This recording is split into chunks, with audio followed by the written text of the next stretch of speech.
¿Qué tal? Buen día, ¿me escuchan? Buen día, sí se escucha. Bueno, entonces vamos a seguir con lo que veníamos viendo la clase del lunes. Ustedes ayer, según lo que me contó Jano, estuvieron viendo ejercicios de estática comparativa sobre el modelo de Mundell-Fleming y algún otro modelo ISLM. Así que básicamente el tema este estaría cerrado, a menos que tengan dudas que quieran plantear. Entonces vamos a seguir, como habíamos empezado nosotros. Espérenme un segundito.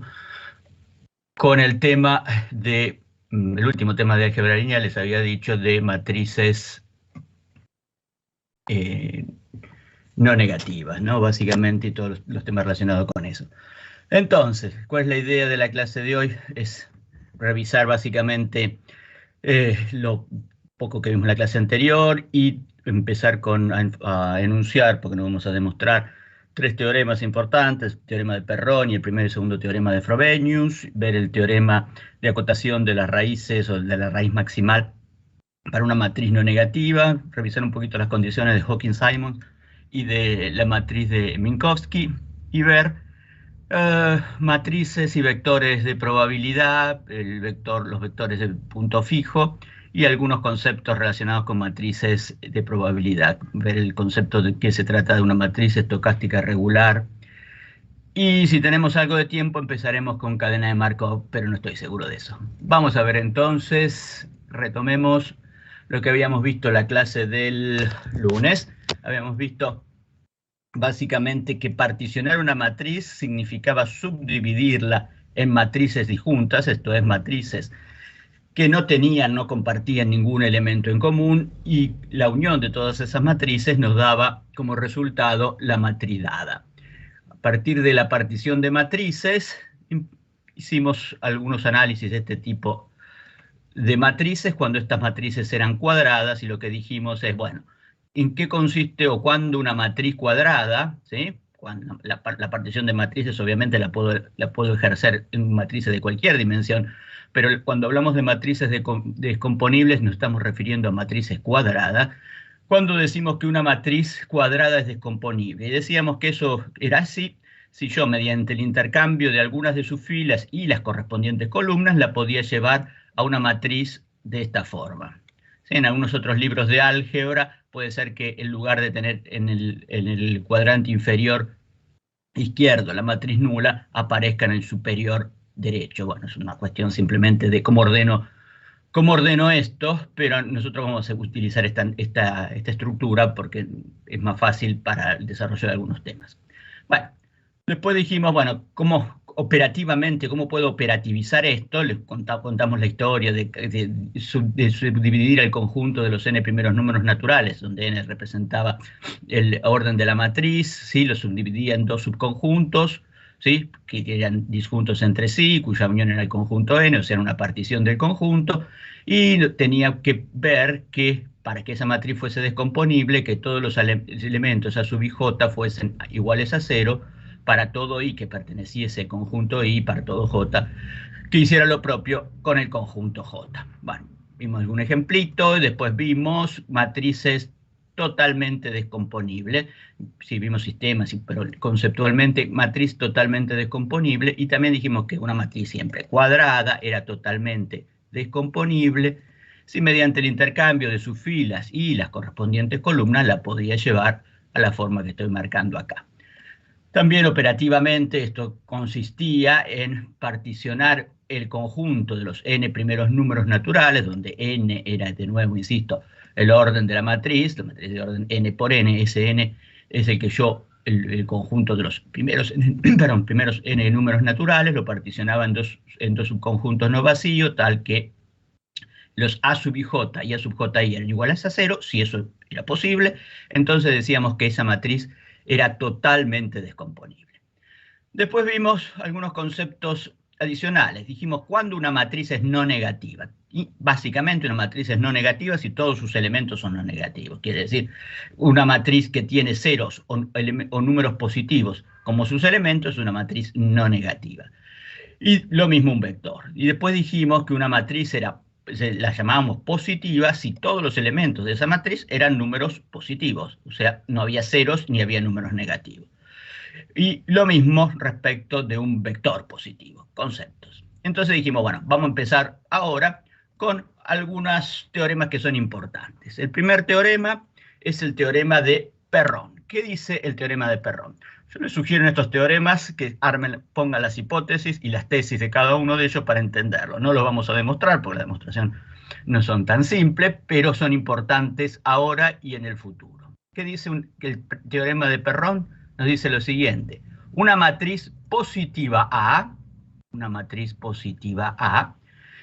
siempre, o sea, una matriz positiva, acá no dice que es cuadrada, pero cuando hablamos de valor característico o autovalor, obviamente la matriz A tiene que ser una matriz cuadrada. Pero una matriz cuadrada A positiva, dice, entonces esa es la hipótesis. Tengo una matriz cuadrada, A pertenece al para nosotros van a ser reales, por lo tanto A pertenece a los reales de n por n, matriz cuadrada, y A sub ij es estrictamente mayor que 0 para todo i j igual 1, 2, n. Tenemos esto, matriz cuadrada y positiva. Siempre tiene un valor característico, un autovalor, quiere decir esto, recuerden que es un sinónimo de autovalor, valor característico, valor propio, valor latente, etc.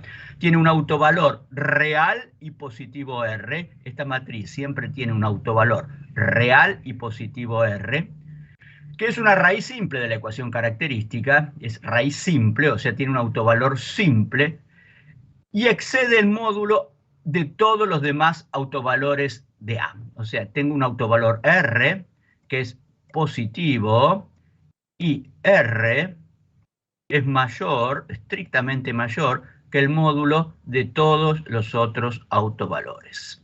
Entonces, eso es lo que me está diciendo. Tenés una matriz cuadrada, real y positiva. Nosotros vamos a trabajar real, acá no dice que sea real, pero nosotros vamos a trabajar con matrices reales.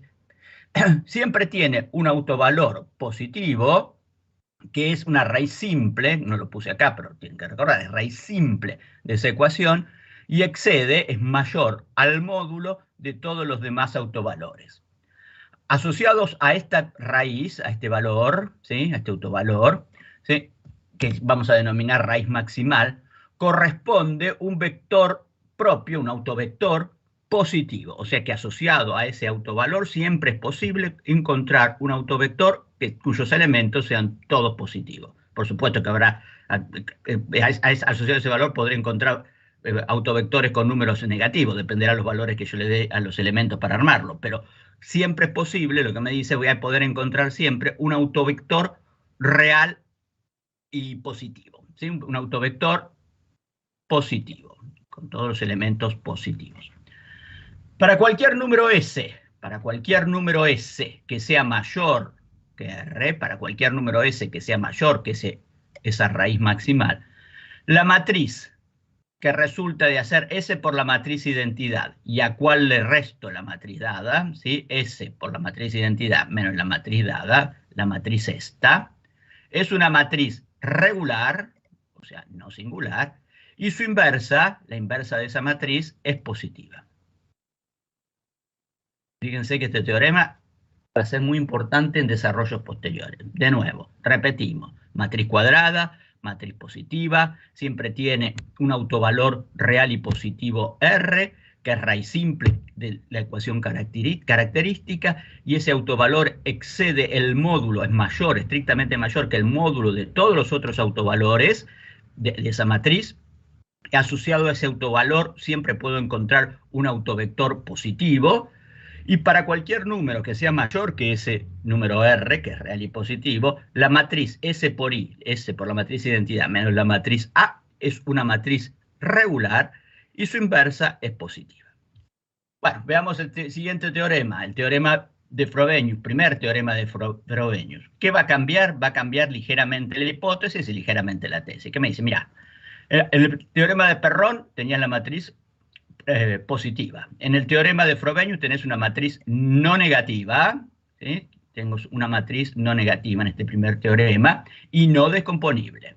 Si se cumplen estas dos cosas, la matriz es no negativa, ¿sí? Puede tener ceros, pero es no descomponible, no lo puedo llevar a la forma que mostré para matrices descomponibles, tiene siempre, ¿sí? Tiene siempre un autovalor real y positivo R, que también es raíz simple, como en el teorema de Perron de la ecuación característica, y los módulos de los otros valores característicos no exceden a R. O sea, R, en este caso, es mayor o igual que los módulos de todos los otros autovalores asociados a esa matriz. Asociados a esa raíz maximal, a esa raíz R, corresponde también un autovector positivo. Siempre es posible encontrar un autovector positivo. Y de nuevo, para todo número S que sea mayor que esa raíz maximal, la matriz S por I, S por la matriz identidad, le restás la matriz A, esa matriz va a ser una matriz regular y su inversa también va a ser positiva.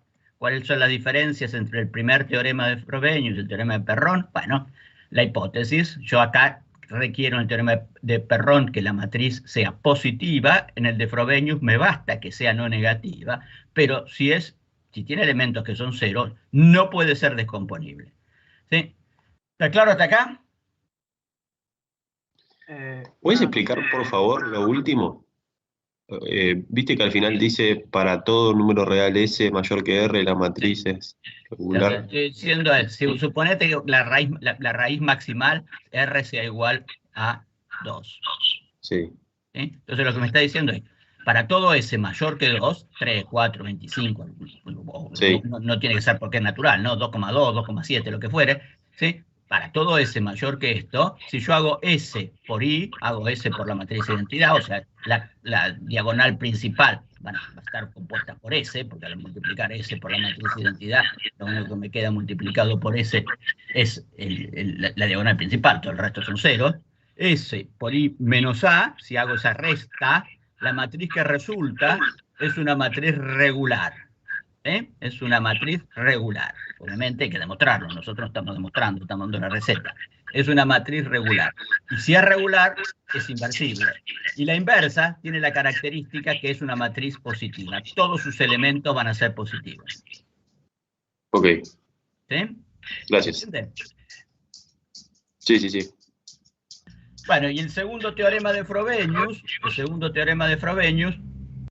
es una extensión del primer teorema, una extensión más, relajar alguna hipótesis en el primer teorema y llegar a ver a qué conclusiones. Me dice, mira, una matriz no negativa, acá lo único que yo exijo es que sea no negativa, que no tenga elementos negativos, siempre tiene un autovalor real y característico R, ¿sí? Siempre tiene un autovalor real característico, ¿sí? Un autovalor real o valor característico positivo, ¿sí? R, siempre existe una R. Acá no es necesario, acá no necesariamente es, mejor dicho, raíz simple. Recuerden, en el teorema de Frobenius y en el primer teorema de Frobenius, el teorema de Perron, R es una raíz simple. Acá R puede ser múltiple, ¿sí? No te dice nada al respecto. Tiene un autovalor R positivo, que los módulos de todos los valores característicos no exceden a R, o sea, lo mismo que en el teorema anterior, menor o igual, perdón, al revés, R.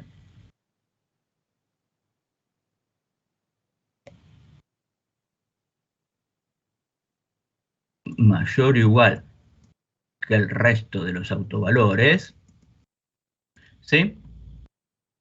Al valor característico R asociado a este autovalor, siempre es posible encontrar un autovector no negativo, ahora ya no positivo, pero no negativo, ¿sí? Un poquito más amplio.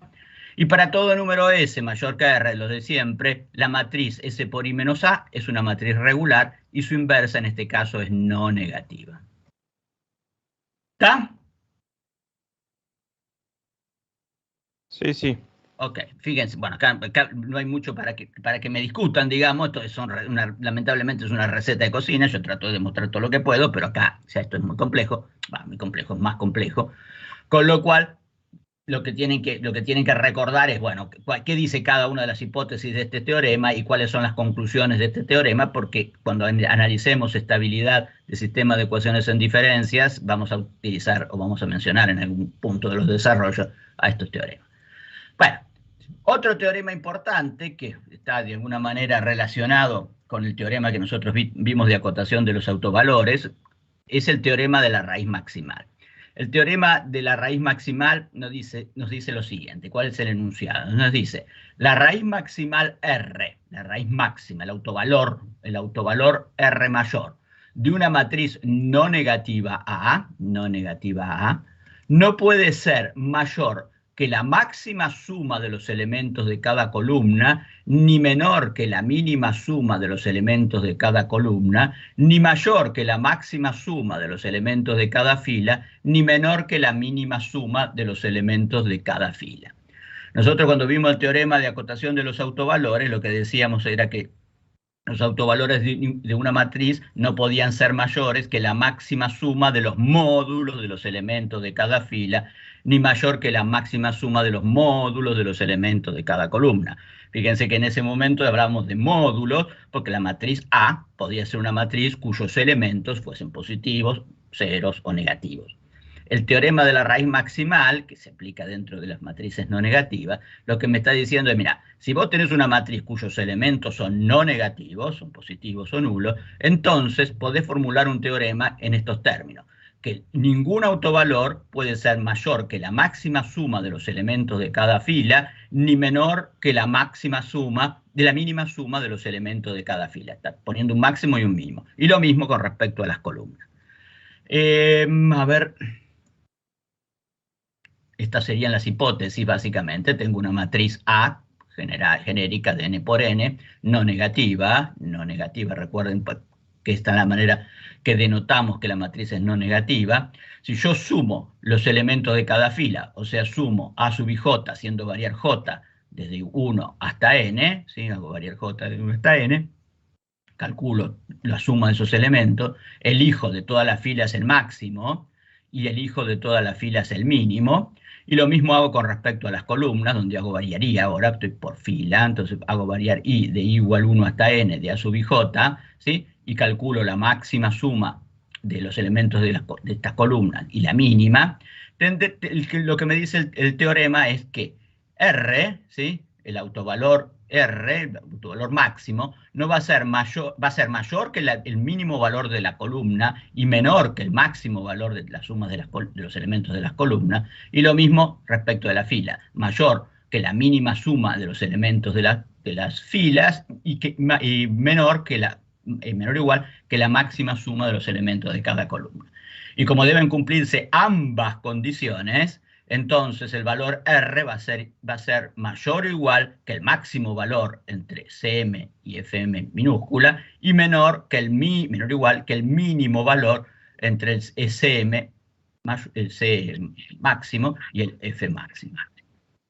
Vamos a ver la demostración rápidamente, la leen ustedes en la bibliografía, pero vamos a ver cómo la encaramos. Básicamente, acá está el enunciado del teorema que acabamos de mencionar. De nuevo, la raíz máxima, el autovalor máximo de una matriz no negativa no puede ser mayor que la máxima suma de los elementos de cada columna, ni menor que la mínima suma de los elementos de cada columna, ni tampoco mayor que la máxima suma de los elementos de cada fila, ni menor que la mínima suma de los elementos de cada fila. Entonces, ¿cómo demostramos esto? ¿Sí? Básicamente, lo que quiero demostrar es que yo planteo que vamos a marcar esto. Planteo. ¿Sí? Yo sé que por el segundo teorema de Frobenius, si la matriz es no negativa, entonces existe una raíz maximal, un autovalor máximo, que es no negativo. De forma tal que yo puedo plantear la relación entre autovalor y autovector. R y X serán autovalor y autovector de la matriz A, sí, solo sí se verifica que, bueno, nosotros antes escribíamos que A por X igual a R por X. Ahora, por conveniencia en el desarrollo, para lo que voy a desarrollar, me conviene poner el primer miembro en el segundo y el segundo en el primero, pero es exactamente lo mismo. R por X, el autovalor por el autovector, tiene que ser igual a la matriz por el autovector, ¿sí? O sea, la matriz multiplicada por el autovector es igual a una expansión de ese autovector, donde obviamente X va a ser no negativo y distinto de 0, porque si es 0, el problema que tenés es que no sería autovector. Entonces, si vos desarrollás esto, entonces, esto por el teorema de segundo teorema de Frobenius, ¿no? Me decía que asociado al autovalor maximal existe un autovector no negativo. Por eso tengo de hecho escribir esto, que está acá. Desarrollando la expresión anterior, entonces si yo hago R por X1, X2, Xn, la matriz A por el vector, bueno, hago el desarrollo de esto, igualo, obviamente, los términos homólogos para plantear este sistema de ecuaciones, ¿sí? Me queda que R por X1 es igual, R por X1 es igual a la fila 1 multiplicado por el autovector, R por X2, la fila 2 multiplicada por el autovector, etcétera, multiplicación de matrices. Entonces, si lo que hago es sumo, miembro a miembro, sumo. Entonces, por el primer miembro tengo Rx1 más Rx2 más Rxn, puedo sacar factor común R, que es lo que estoy haciendo acá, suma de X1 más X2 más Xn, primer miembro. En el segundo miembro, cuando sumo todo esto, fíjate que por la primera columna tengo X1, X1, X1, entonces puedo sacar factor común X1, que es lo que estoy haciendo acá. ¿Factor común de qué? De A11 más A21 más AN1. A11 más A21 más AN1. Por la segunda columna, saca factor común X2. Por la tercera columna X3. Por la enésima Xn. Entonces podés plantear la suma de todas estas ecuaciones de esta forma. Por lo tanto, fíjate que si esto, ¿qué es? ¿Esto qué es? Si vos mirás acá, esto es A11 más A21 más AN1 es la columna 1, la suma de los elementos de la columna 1. Esta es la suma de los elementos de la columna 2, y así sucesivamente, que es lo que estoy planteando acá.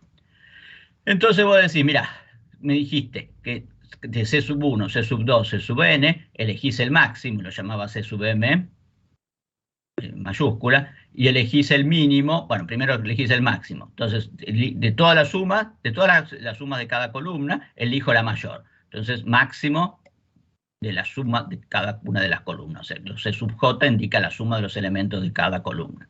Bueno, elijo el máximo. Si yo elijo el máximo y reemplazo en la ecuación 1, C sub 1, C sub 2, C sub n, por el mayor valor, por supuesto, que esto que está en el segundo miembro va a ser mayor o igual a lo que está en el primero, porque estoy reemplazando este número por el máximo de todo. Si todos fuesen iguales, sería el mismo, por lo tanto se mantendría la igualdad. Si alguno de ellos es distinto del valor mayor, por supuesto que esto va a ser mayor o igual. ¿Estamos de acuerdo? ¿Lo ven todos? Sí. Ok. ¿Sí? ¿Estamos de acuerdo? ¿Podrías repetir eso último que comentaste? Sí, yo dije, mira, ¿hasta acá llegás? ¿Llegaste hasta la expresión 1 o empiezo antes?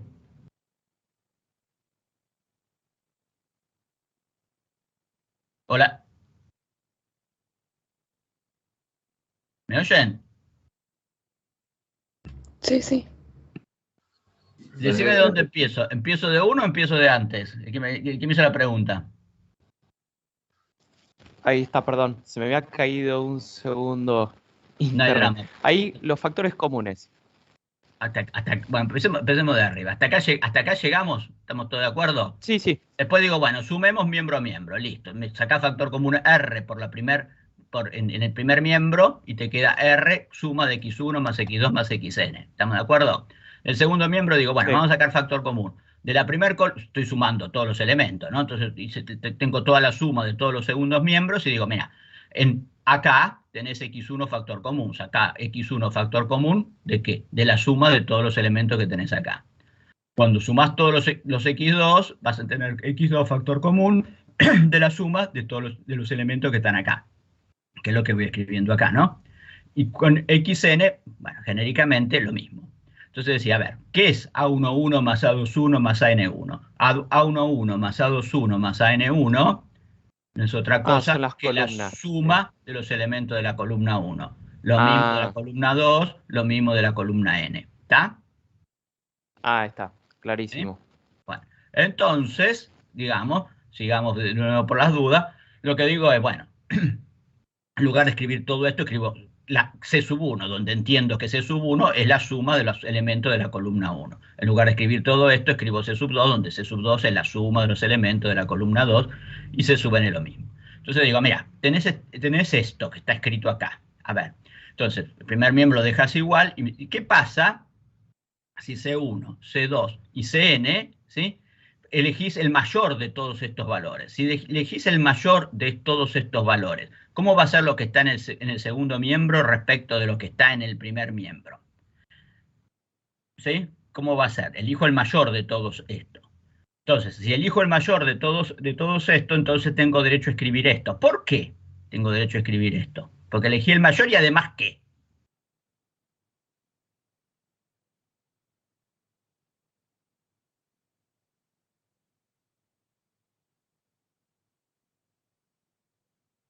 ¿Me siguen o no?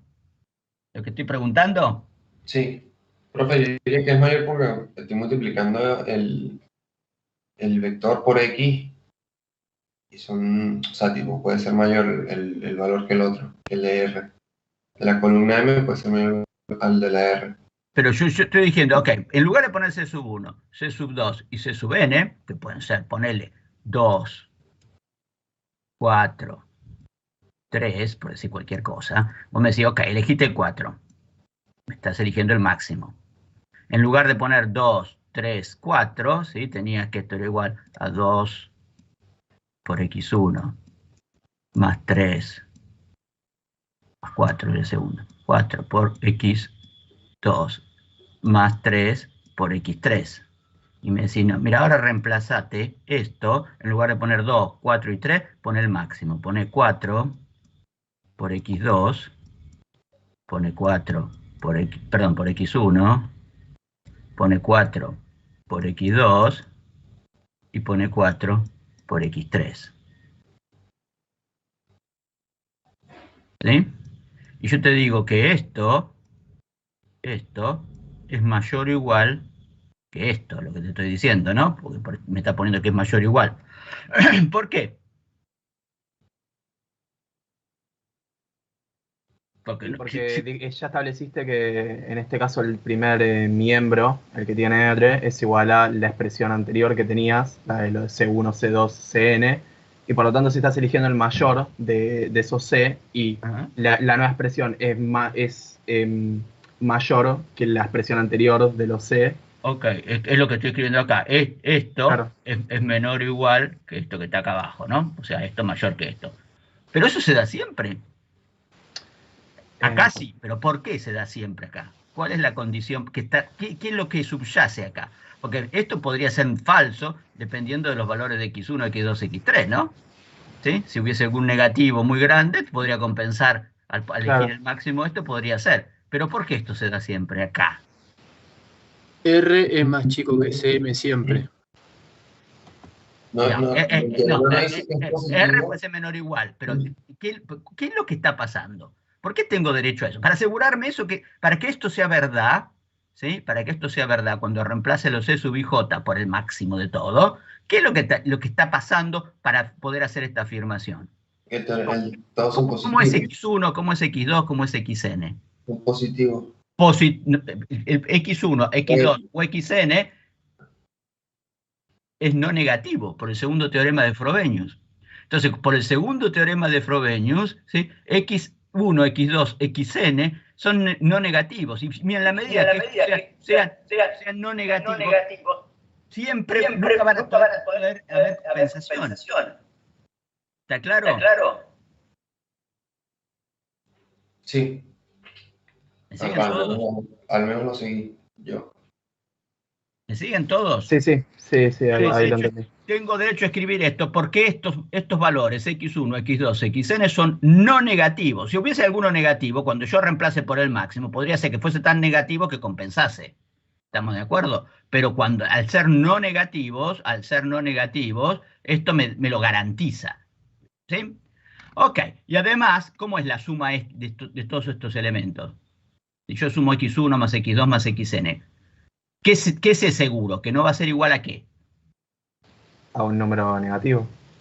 Muy bien, a un número negativo, seguro. Pero además, ¿qué no va a ser? A cero, pues son A todos, cero. ¿Por qué?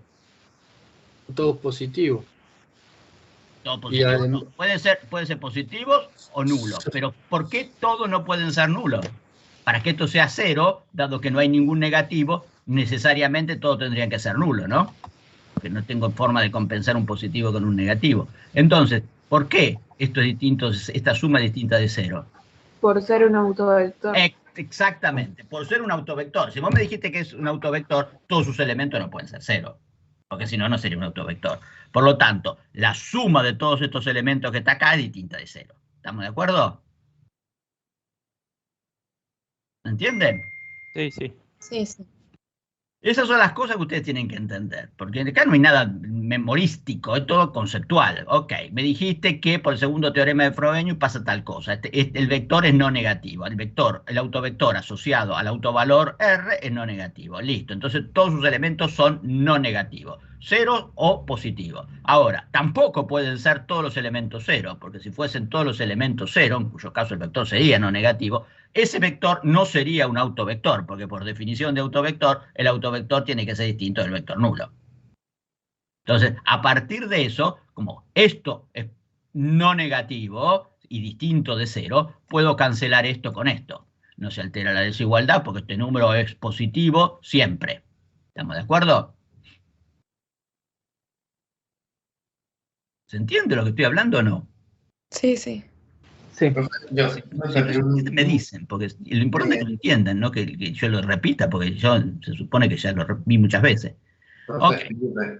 Sí. Me perdí un poco justo al final con lo que tiene que ser distinto de cero porque es un autovector. Para el resto lo entendí, pero no entendí lo último. A ver, un autovector, ¿sí? Si X es un autovector, el que estoy escribiendo acá, ponele, no lo escribí en otro lado, no. Supone, este es el autovector, ¿sí? Esta es la forma del autovector X, ¿sí? X1, X2, Xn.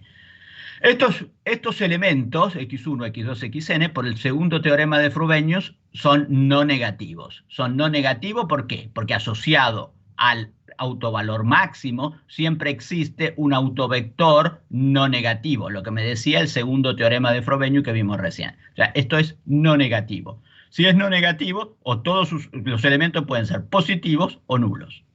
¿Sí? ¿Podrían ser todos nulos? Sí, serían todos, si fuesen todos nulos sería no negativo. Pero si fuesen todos nulos, ¿qué no sería X? Un autovector, porque por definición de autovector, cuando nosotros veíamos, ¿qué decíamos? Decíamos que A por B, la definición tradicional que escribimos, ahora cambiamos los nombrecitos, pero era lo mismo, es igual a lambda por B con B distinto del vector nulo. Eso es lo que decíamos por definición de autovalor y autovector. Un escalar lambda y un vector B son un autovalor y un autovector de una matriz cuadrada A si se verifica esta relación con esto, con el vector B distinto del vector nulo, porque obviamente para el vector nulo se verifica siempre esa relación. Entonces, claro, un elemento de ese autovector podría ser cero, pero no pueden ser todos. Pueden ser todos 0 menos 1, pero alguno tiene que ser distinto de 0, porque si fuesen todos 0 no sería un autovector. Y como no puede haber ninguno negativo, porque asociado a ese autovalor hay un autovector real y positivo, hay un autovector no negativo, ¿sí? Entonces, como ninguno puede ser negativo, cuando sumo estos elementos no hay forma de compensar positivos con negativos. Si hay alguno positivo, digamos, ¿sí? La suma va a dar positivo. Y eso es lo que me estoy garantizando, eso es lo que estoy diciendo acá. Mirá, la suma de todos estos elementos no puede ser cero. Por lo tanto, alguno tiene que ser distinto de cero. Al menos uno tiene que ser distinto de cero. Y si ese es distinto de cero, es positivo, porque el autovector es no negativo. ¿Estamos de acuerdo? Por lo tanto, esta suma va a ser un número positivo, esta suma va a ser un número positivo, y puedo cancelar sin ningún tipo de problema a izquierda y a derecha de la desigualdad. ¿Estamos de acuerdo? Sí, sí. completo. ¿Todos entienden esto? Sí, se entendió. Ok. Por lo tanto, llego a la conclusión, si cancelo esto, que R, el autovalor maximal, es menor o igual que la suma, la máxima suma de los elementos de cada columna.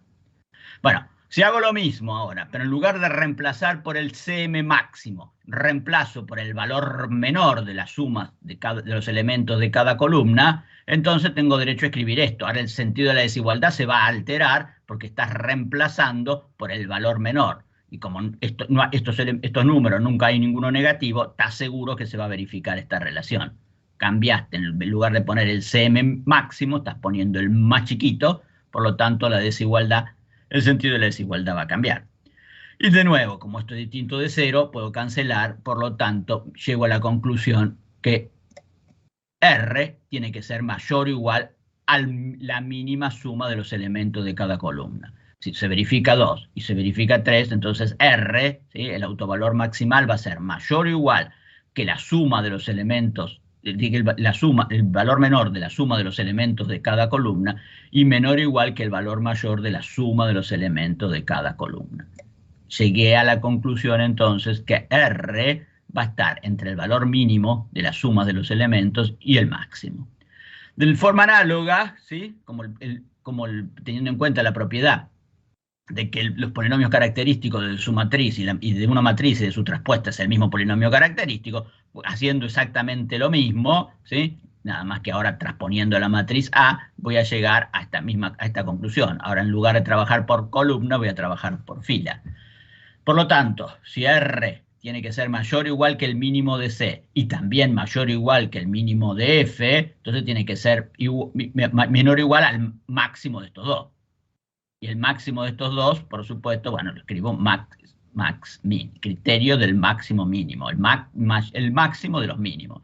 Y tiene que ser menor o igual a CM y menor o igual a FM. Entonces tiene que ser menor o igual al mínimo de ellos dos. Entonces, menor o igual al mínimo de ellos dos.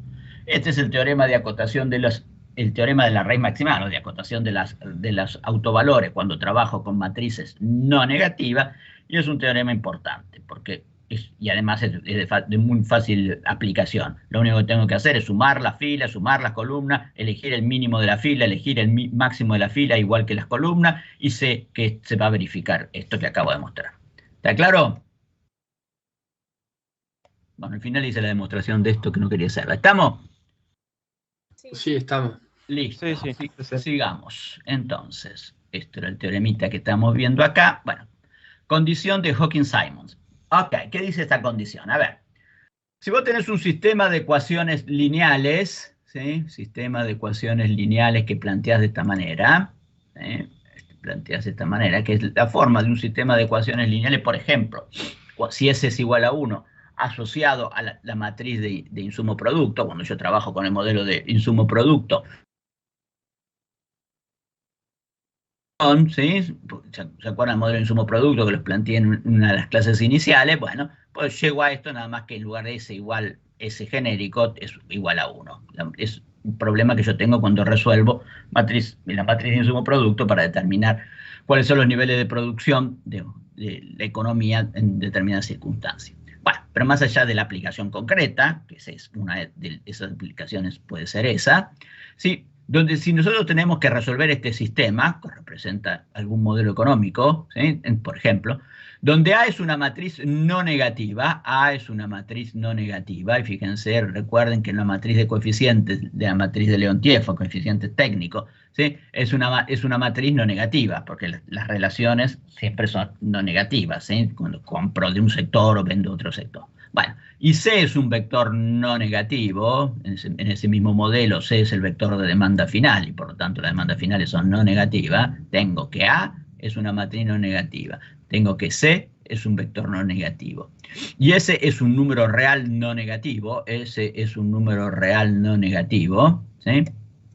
¿Qué dice la condición de Hawking-Simons? La condición de Hawking-Simons lo que me dice es que la condición necesaria y suficiente para que este sistema de ecuaciones, ¿sí?, cuando resuelva este sistema de ecuaciones, tenga una solución no negativa, o sea, todos los valores de las variables incógnitas tengan como resultado un valor no negativo, es que la matriz la matriz de coeficientes del sistema, tenga sus menores principales dominantes no positivos. Todos los menores principales dominantes positivos. Fíjense que la matriz de coeficientes del sistema, ¿qué sería? Sería igual.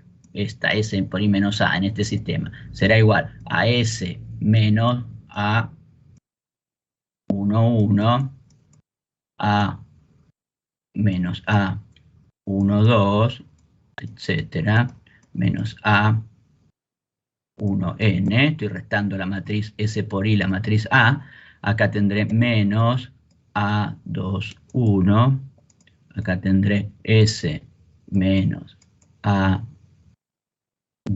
2, y acá tendré menos, fíjense que no me equivoco en los subíndices, A2n, y así sucesivamente, y acá tendré menos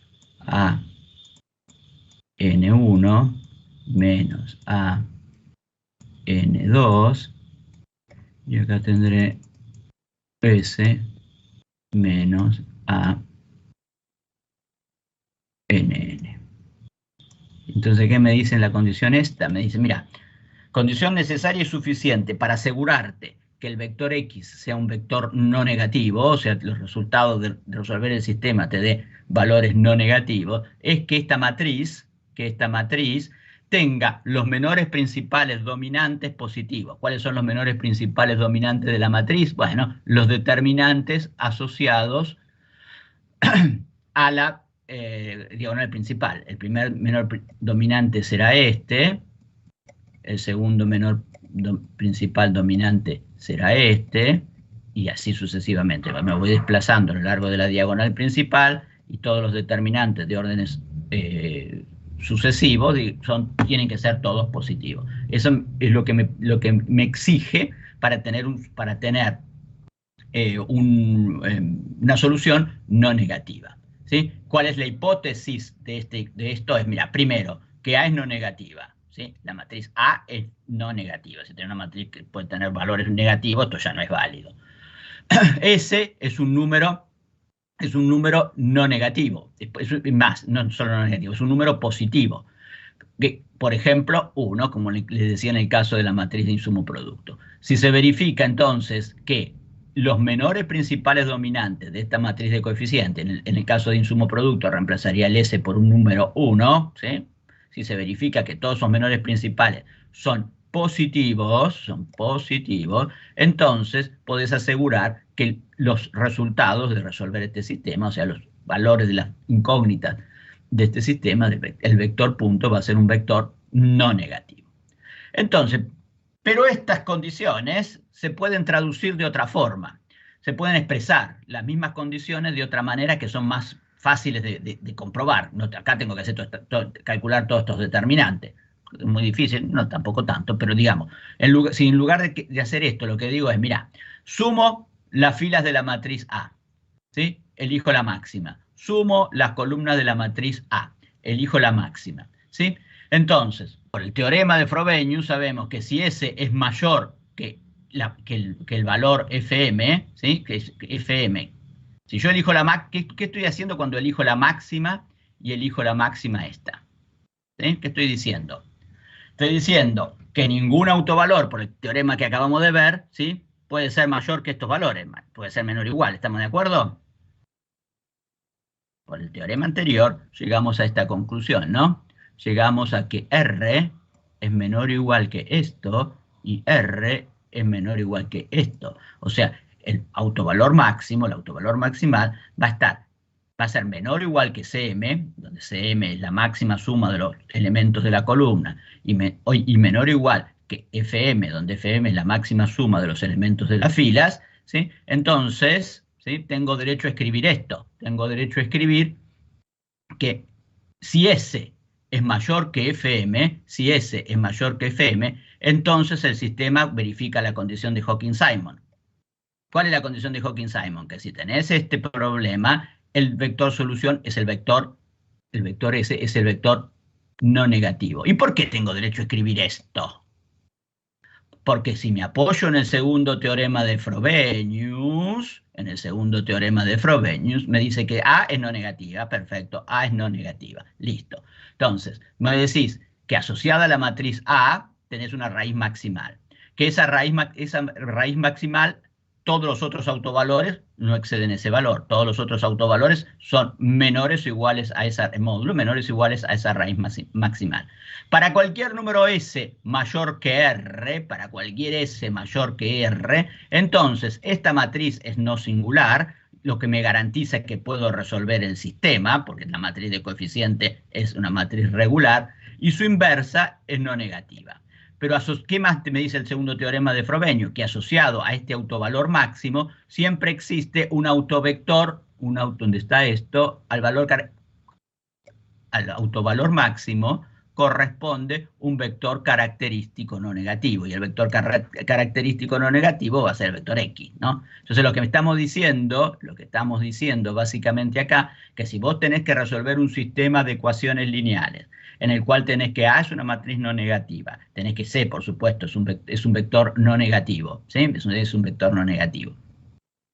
Y tenés que el número S, es mayor que el autovalor máximo de la matriz A, por el segundo teorema de Frobenius, sabés que este sistema es inversible, que esta matriz es inversible, y por lo tanto este sistema va a tener solución única. Sabés que esta matriz para cualquier S va a ser no negativa, y sabés que entonces este vector X, por el mismo segundo teorema de Frobenius, va a ser un vector positivo. Entonces, esto, ¿sí?, es muy importante, condiciones de Hawking-Simons, por ejemplo, insisto, el caso de que yo esté evaluando un problema de la matriz insumo-producto. Apoyándome en eso, puedo hacer todos los desarrollos que habitualmente se hacen en cuentas nacionales. ¿Está?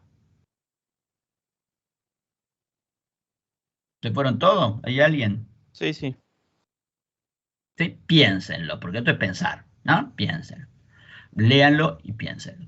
Bueno, vamos a seguir con otras matrices particulares que son útiles, ¿sí? En algunas, por ejemplo, matrices Minkowski también son útiles en estadística actuarial. Creo que sí, en algún punto veían matrices Minkowski aplicadas a algunos de los temas que se desarrollan ahí. ¿Qué es una matriz de Minkowski? Una matriz de Minkowski es un nombre, es una matriz cuadrada no negativa, si yo tengo una matriz cuadrada no negativa, en la cual la suma de los elementos de cada columna o de cada fila, dependerá de cómo la defina, no supera la unidad, ¿sí? Entonces yo tengo una matriz de Minkowski, es una matriz que es no negativa, todos sus elementos son ceros o son positivos, y la suma de los elementos de las filas o la suma de los elementos de las columnas, ¿sí?, acá estoy sumando por columna y acá estoy sumando por fila, es menor o igual a 1. Es menor o igual a 1 en toda la fila de la matriz.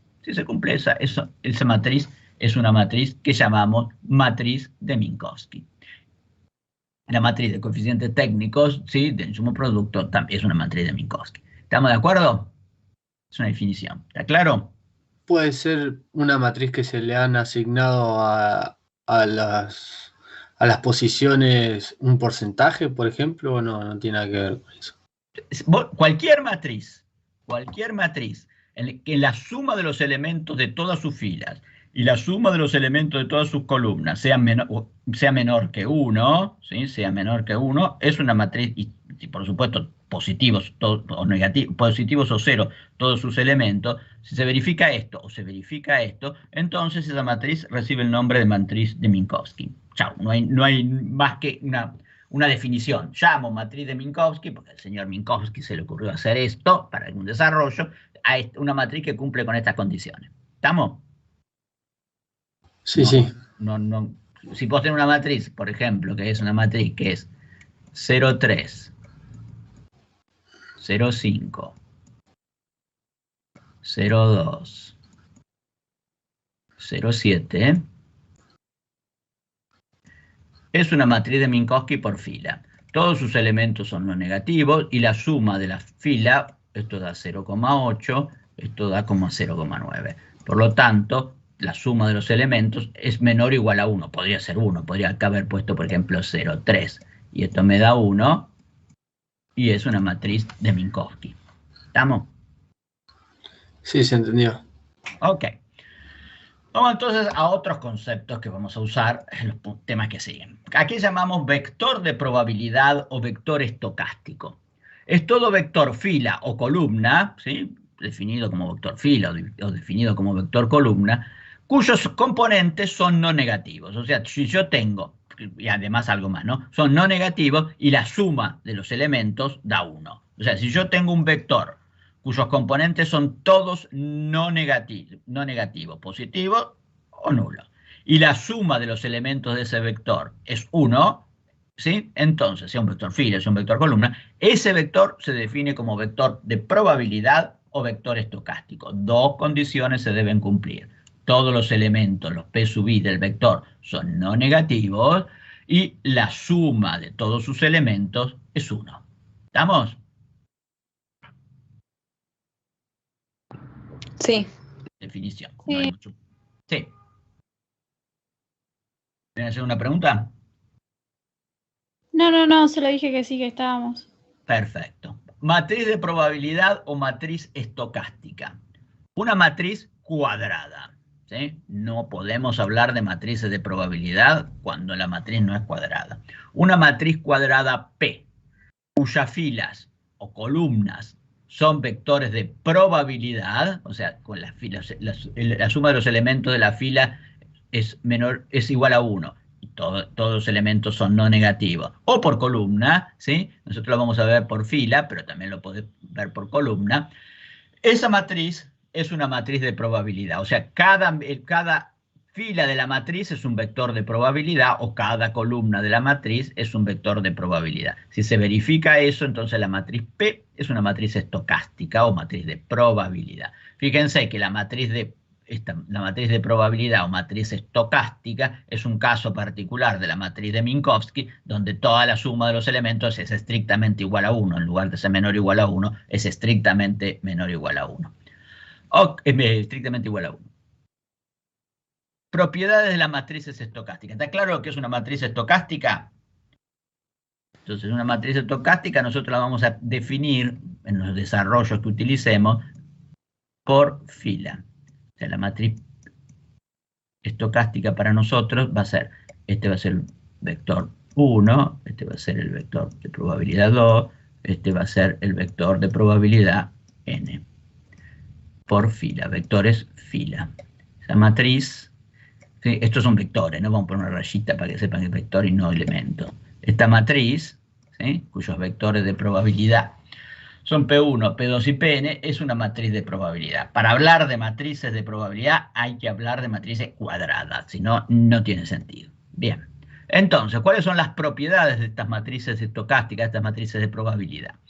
El producto de dos matrices estocásticas, o sea, el producto, si A y B son dos matrices estocásticas, el producto es una matriz estocástica. ¿Sí? Háganlo, pruébanlo para el caso de 2×2, para el caso de 3×3, generalícenlo después y vean que efectivamente si A es una matriz estocástica y B es una matriz estocástica, si hago ese producto, el producto es una matriz estocástica. ¿Estamos de acuerdo? Simplemente para empezar, ¿qué tendrían que hacer? Tendrían que agarrar la matriz A y me decir que la matriz A, sus elementos son A11. Vamos a poner, no confundirla, vamos a poner más parecida a lo que es una matriz de probabilidad habitualmente con los nombres que se usan. Supongamos la matriz P. P, puedo poner cualquier cosa, ¿no? Pero P11, P12, P21, P22. Si esta es una matriz de probabilidad por fila, lo que estoy diciendo es que todos estos P sub i j son no negativos y que la suma de P11 más P12 es igual a 1 y de P21 más P22 es igual a 1. Y tengo la matriz Q, ponele, que es Q11, Q12, Q21, Q22.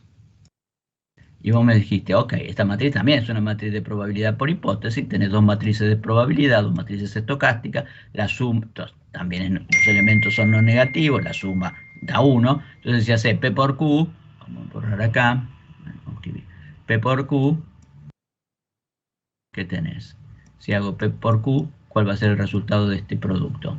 P11 por Q11, P11 por Q11, más P12 por Q21, más P12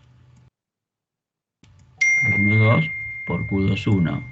Ese va a ser el primer elemento de la matriz producto. En el segundo elemento, que será P11 por, fíjense que no me equivoque, P11 por Q12, P12 por Q22.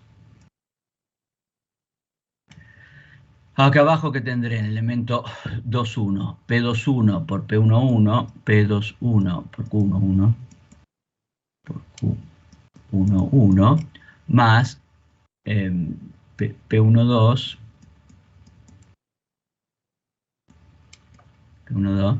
por Q21. Perdón, me estoy equivocando en algo. Dije P2 es este. Chiquen, porque si no. P22, escribí cualquiera. Este por este. Perdón, este por este más este por este. Más P22 por Q21. Y acá que tendré. Tendré P21 por Q12. Por Q12. Y acá que tendré. Esto es más, obvio, ¿no? Más P21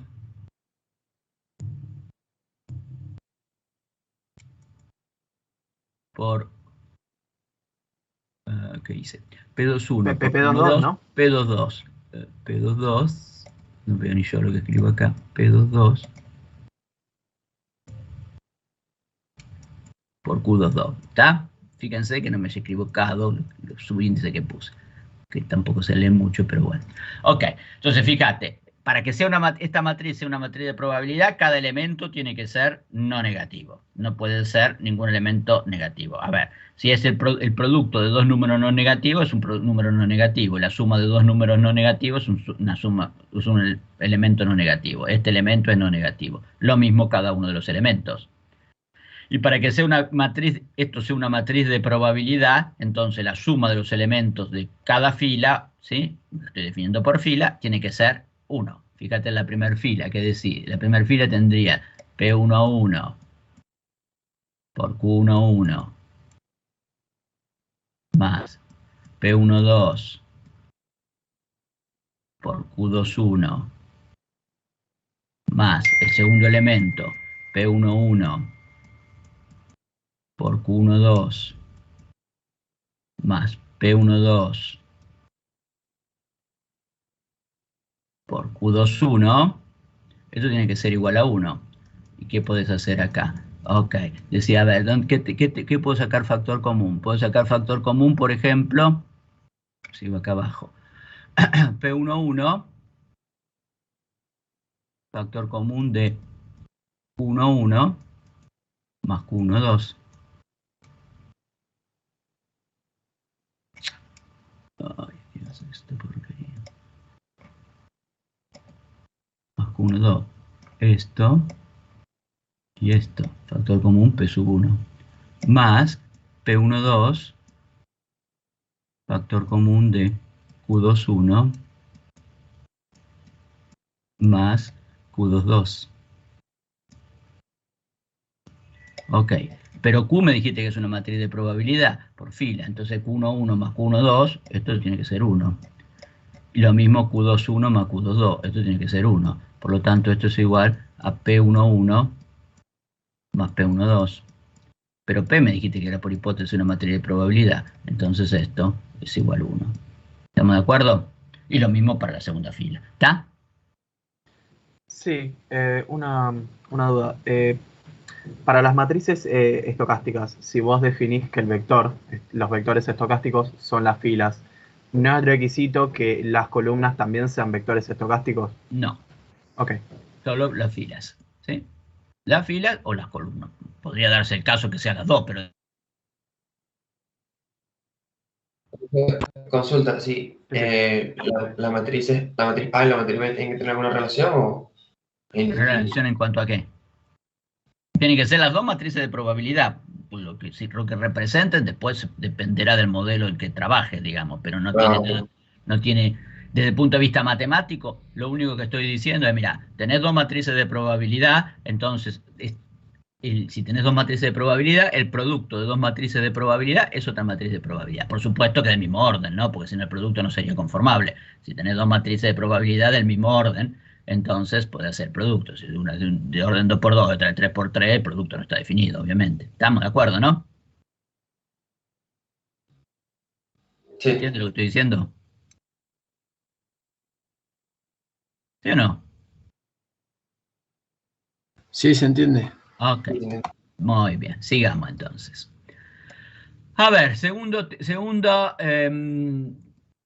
propiedad de las matrices estocásticas. Voy a borrar esto. Okay. Bueno, segunda propiedad. La segunda propiedad me dice, todas las potencias, ¿sí? Las potencias, obviamente, no negativas de una matriz estocástica, a elevado al cuadrado, al cubo, a la cuarta, etcétera, son matrices estocásticas. Esto no es otra cosa que la extensión de la anterior, ¿no? Porque una potencia que es producto sucesivo. Si voy agrupando los productos de dos matrices estocásticas, es una matriz estocástica. Si estoy calculando A al cuadrado, estoy haciendo A por A. Como A es una matriz estocástica, su producto también es matriz estocástica. ¿Estamos de acuerdo? La demostración de esto es una extensión de la demostración anterior. Eso es lo que estoy diciendo. ¿Está claro para todos? Sí, sí. Es como multiplicarla por sí misma, es lo mismo, pero... Exacto. En lugar de decir A por B, hago A por A, si estoy calculando al cuadrado. Y si A por B es una matriz estocástica, por ser A y B matrices estocásticas, A por A, si A es una matriz estocástica, es el producto de dos matrices estocásticas, por lo tanto también es una matriz estocástica. ¿Está?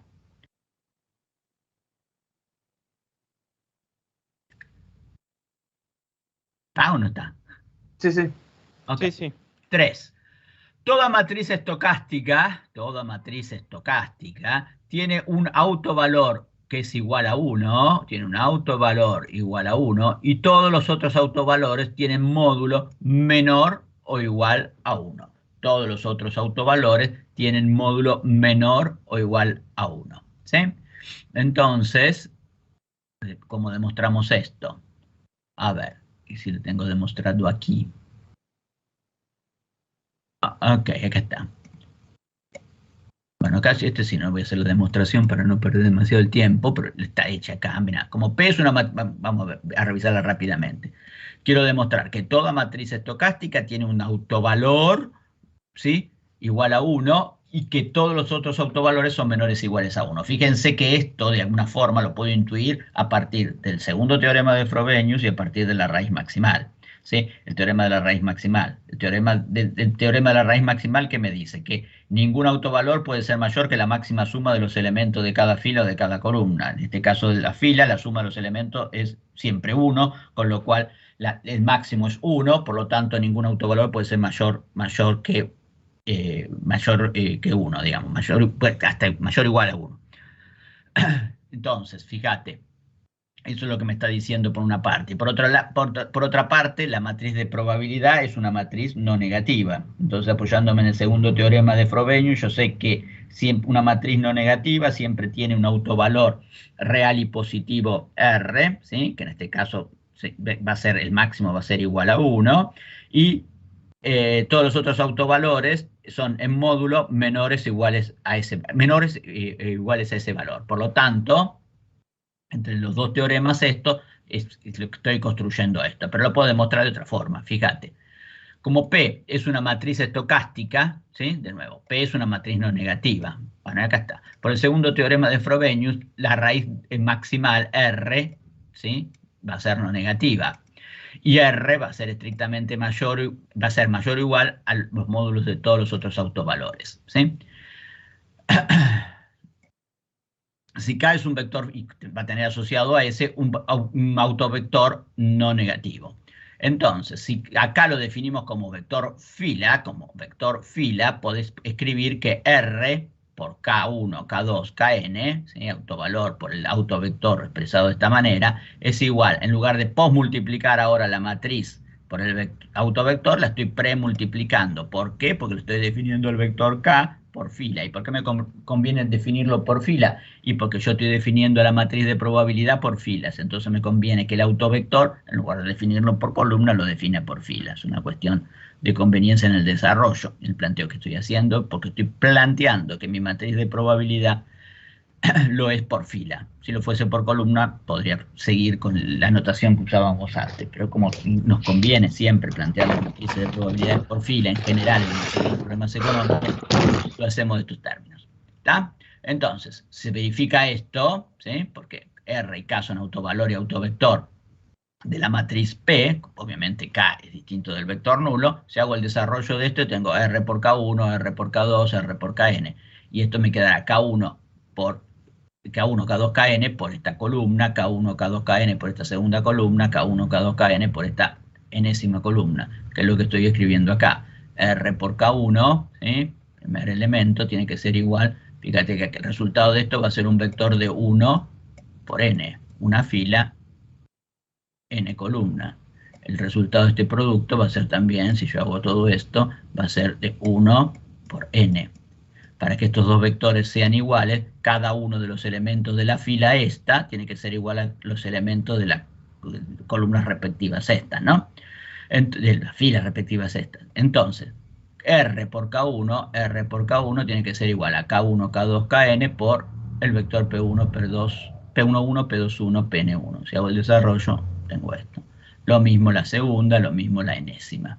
Entonces, si sumo miembro a miembro los elementos de cada una de estas ecuaciones, por el primer miembro saco factor común R y me queda R igual a K1, K2, perdón, R factor común de K1 más K2 más Kn, que es lo que estoy escribiendo aquí.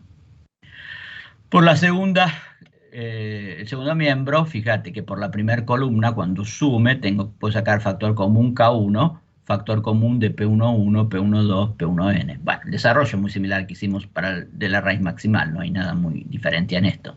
Los nombres, las denominaciones, en lugar de los nombrecitos que usábamos antes, usamos P y K.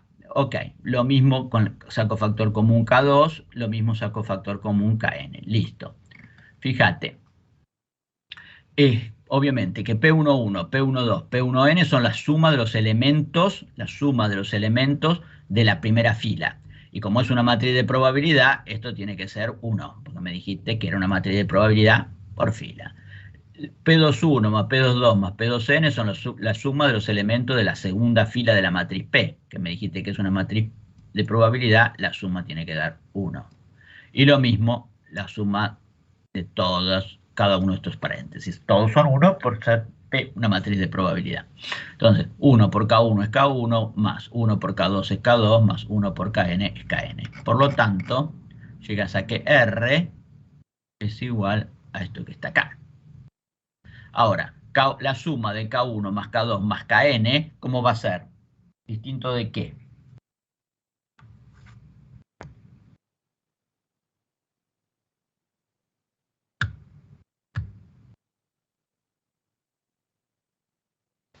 Va a ser distinto de un número negativo.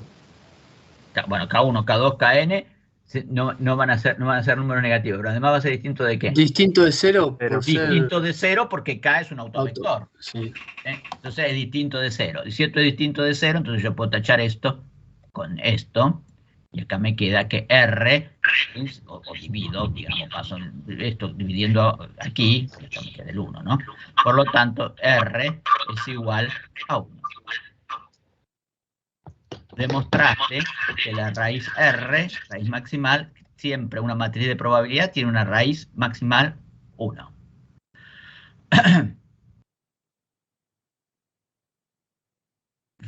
Bueno, acá un par de notitas. A ver, nótese que si P es no descomponible, ¿sí? Si P, además de ser una matriz no negativa, es una matriz no descomponible, entonces R es una R igual 1, el autovalor R igual 1 es simple. En el caso este puede haber más de 1, pero si la matriz no solo es una matriz no negativa, sino que además es irreducible o no descomponible, entonces R simple. ¿Por qué? Por eso era la hipótesis del primer teorema de Frobenius. El primer teorema de Frobenius te decía, si vos tenés una matriz no negativa, que además es irreducible o es no descomponible, entonces el autovalor maximal es único, ¿sí? Es una raíz simple. Con lo cual, esto es lo que estás planteando aquí. Esto es lo que estás planteando aquí. Si tenés el caso que la matriz P es una matriz no descomponible, que puede ser el caso de algunos problemas que uno intenta resolver, entonces ese autovalor va a ser, ese autovalor máximo igual a 1 va a ser único. Y por otra parte, si en lugar de tomar la raíz maximal R, si vos considerás cualquier raíz otra distinta de la R, o sea, cualquier otro autovalor distinto de R, se tiene que verificar que si lambda I es un autovalor de la matriz P y K es un autovector de la matriz P, si la estás definiendo por fila, se tiene que verificar que lambda I por K tiene que ser igual a K por P con K distinto del vector nulo, para que lambda I y K sean autovalor y autovector. Definición de autovalor y autovector. Y si vos desarrollás esta expresión, ¿sí? Bueno, que es lo mismo que hicimos hoy, digamos, llegás a la conclusión que se tiene que verificar esto. Pero en este caso, para cualquier autovalor distinto de la raíz maximal, ¿sí? La suma de los elementos estos no necesariamente tiene que ser, la suma de estos elementos no necesariamente va a ser un número positivo, ¿sí? No va a ser un número positivo.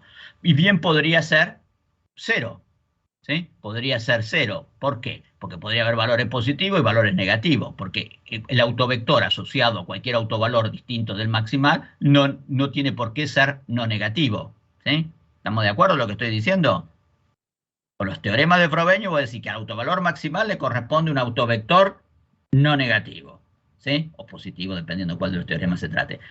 Sí, pero cuando trabajás con cualquier otro autovalor distinto del autovalor máximo, vos lo único que tenés que asegurarte que estos elementos no sean todos nulos, porque si son todos nulos, esto no es un autovector. Pero podría haber algunos positivos y algunos negativos. Si hay algunos positivos y algunos negativos, significa que la suma de estos elementos podría bien ser 0. ¿Estamos de acuerdo en lo que estoy diciendo?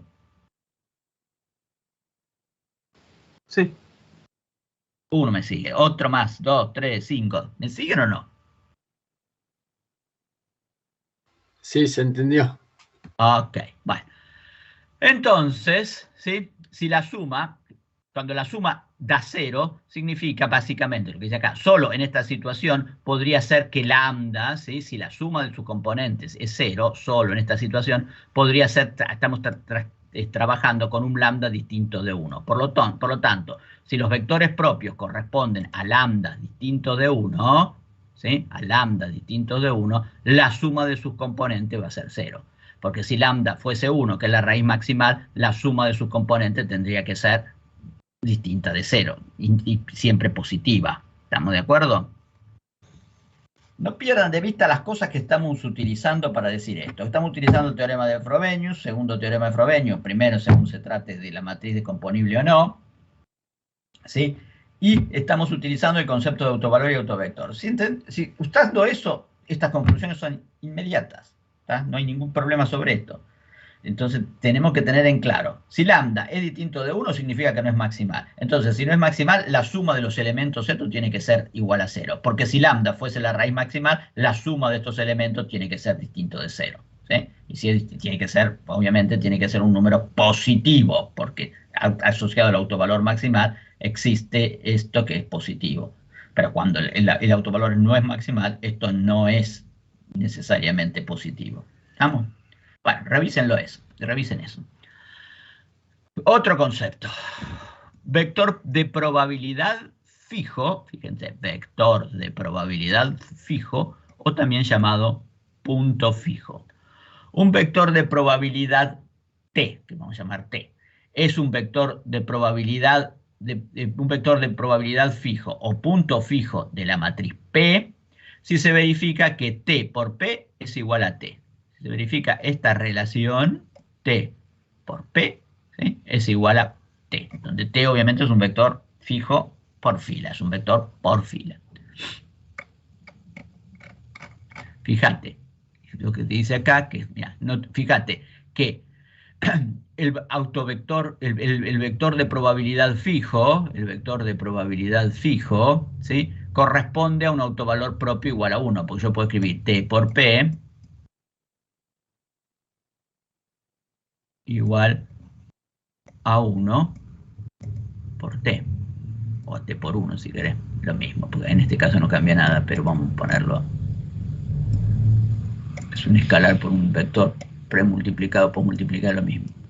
Entonces, acordate, A por B es igual a lambda por B con B distinto del vector nulo. Era la definición lambda y B, autovalor y autovector de la matriz A, ¿sí? Si B es distinto del vector nulo. Acá estoy diciendo que T es un vector de probabilidad o punto fijo de la matriz P si se verifica esta relación. Esto quiere decir que asociado al autovalor 1 existe el autovector T. Y el autovector T, y T es un autovector, ¿por qué? Porque estoy diciendo que T es un vector de probabilidad. Y por lo tanto, si T es un vector de probabilidad, ¿sí? Sus elementos son todos no negativos y la suma da 1. Por lo tanto, va a ser siempre T va a ser un vector distinto del vector nulo. ¿Me siguen lo que hablo? Sí. ¿Sí? Ok, Sí, vamos a sí. ver un ejemplo. ¿Qué estamos diciendo? Bueno, tenés la matriz P.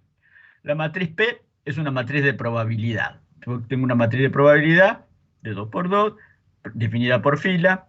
¿Por qué es una matriz de probabilidad? Porque todos sus elementos son no negativos y la suma de los elementos de cada fila da 1. 0 más 1 es 1, 1 medio más 1 medio es 1 medio. Matriz P, matriz cuadrada, no negativa, y la suma de los elementos de cada fila son 1 porque están definidas como vectores de probabilidad fila. Entonces, lo que te piden es hallar el vector de probabilidad fijo T. El vector de probabilidad fijo T va a ser un vector que cumpla con qué condiciones. Que T por P sea igual a T. Porque me definiste que T era un vector de probabilidad, se verificaba esta condición. Donde T, el vector T, es un vector de una fila por 2 columnas. Un vector fila de 1 por 2. ¿Y cuáles van a ser los elementos de T? Los elementos de T van a ser T sub 1, si querés, o X, T sub 1, o XI, para seguir con la notación que está acá, XI, ¿sí? Los componentes, o T sub 1, T sub 2, este es más fácil, ¿no? Pero yo causé X, por eso mantengo eso. Entonces tiene que ser que T sub 1 más T sub 2 tiene que ser igual a 1, o X más Y, que es lo mismo con otra notación, igual a 1. ¿Estamos de acuerdo? Por lo tanto, Y lo puedes expresar como 1 menos X. Entonces tu vector T lo puedes expresar como X 1 menos X. ¿Estamos de acuerdo todos? Sí, sí. Estamos de acuerdo. Ok. Por lo tanto, se tiene que verificar que T por P igual a T. X por 1 menos X por la matriz P tiene que ser igual a X por 1 menos X. A X, al vector X, 1 menos X. Entonces, ¿esto qué es? Un sistema. Ármate el sistema. Te queda X por 0, 0, menos un medio de X, 1 menos X. Hace la cuentita, te queda esta primera ecuación, igual a X. La segunda te queda X por 1X más 1 menos X por 1 medio, hace la cuentita de lo que te queda acá, igual a 1 menos X. De acá se sigue que podés, resolviendo este sistemita, podés llegar a la conclusión que X es igual a 1/3 y reemplazando, ¿sí? Acá 1 menos X, T2 o Y es igual a 2/3. Tu vector fijo, el vector fijo de probabilidad asociado a la matriz P, es este que está acá. ¿Estamos de acuerdo? Simplemente lo único que hiciste fue aplicar la definición. Fíjate que acá hay una observación que es interesante, que estaba viendo recién, que dice que como una forma alternativa de calcular al vector T, consiste en buscar el autovector de la matriz P asociado a ese autovalor, al autovalor 1, y luego, ¿sí? dividir los componentes, ¿sí?, de cada uno de los autovectores por la suma de todos ellos para que te resulte un vector de probabilidad. Pues suponete que vos llegaste a que el autovector es, por ejemplo, 2. Vamos a poner en lugar de T, vamos a ponerle B. El autovector que vos encontraste es 1.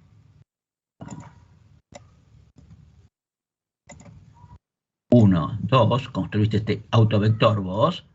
Entonces, este autovector ¿es un vector de probabilidad?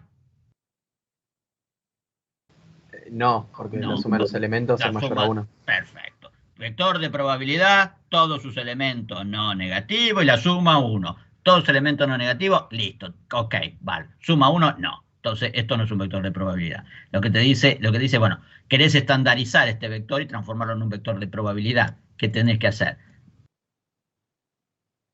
Dividir los elementos de ese vector por la suma de sus componentes. Entonces, 1 dividido 1 más 2, 3, 1/3. 2 dividido 1 más 2, 2/3. Y llegaste a lo mismo que tenés acá. O sea, o te calculás el autovector asociado al autovalor 1, ¿sí?, y después lo estandarizás para llevarlo a ser un vector de probabilidad, o resolvés este sistema. A veces conviene uno, a veces conviene otro, dependiendo de la dificultad en el problema, digamos, resulta lo mismo. ¿Está? ¿Estamos? Fíjense Sí, que la está. mayoría de los temas que estamos viendo acá son conceptuales, ¿sí? O sea, si vos no sabés lo que es una matriz de probabilidad, todo el resto no vas a poder resolver nada. Si no sabés qué es un vector de probabilidad, lo mismo. Entonces tenés que tener en claro, acá es familiarizarse con los nombres que estoy dando, y eso uno no se familiariza sino aprendiendo las definiciones. No hay acá tutía, no hay deducción de ningún tipo. Matriz estocástica regular o primitiva. Bueno, hasta ahora vimos matrices estocásticas que cumplían las propiedades que estuvimos viendo. Ahora vamos a ver qué es una matriz estocástica regular, que no tiene que ver con que la matriz sea regular, sino que es un nombre distinto. Matriz estocástica regular, o se llama también matriz primitiva. Una matriz estocástica, una matriz de probabilidad, es una matriz estocástica regular o primitiva si todos los elementos de una potencia de P son positivos, ¿sí? Entonces, para que una matriz sea una matriz de probabilidad sea una matriz primitiva, tiene que haber alguna potencia de esa matriz, ¿sí?, algún n, al cual yo eleve P a la n, tal que todos los elementos de esa matriz sean positivos. ¿Estamos de acuerdo? Para poder encontrar una matriz primitiva tendría que suceder eso. Fíjense que si la matriz de P es positiva, ¿esa matriz es estocástica regular o primitiva o no? La pregunta de nuevo. Si P es positiva, ¿esa matriz es una matriz estocástica regular o primitiva? Sí. Y sí, ¿por qué? Van a ser positivos. ¿Por qué? Entonces, Porque P a la 1 y P a la 1. Exacto, P a la 1 son todos positivos, y si hago P a la 2, si tenés productos de números positivos van a ser positivos, y P a la 3 y P a la 4. O sea, una vez que encontraste una matriz positiva para una potencia determinada, todas las subsiguientes van a ser positivas. ¿Estamos de acuerdo? Entonces, fíjate, si la matriz es una matriz positiva, todas las probabilidades son distintas de 0, quiere decir, voy a tener una matriz primitiva.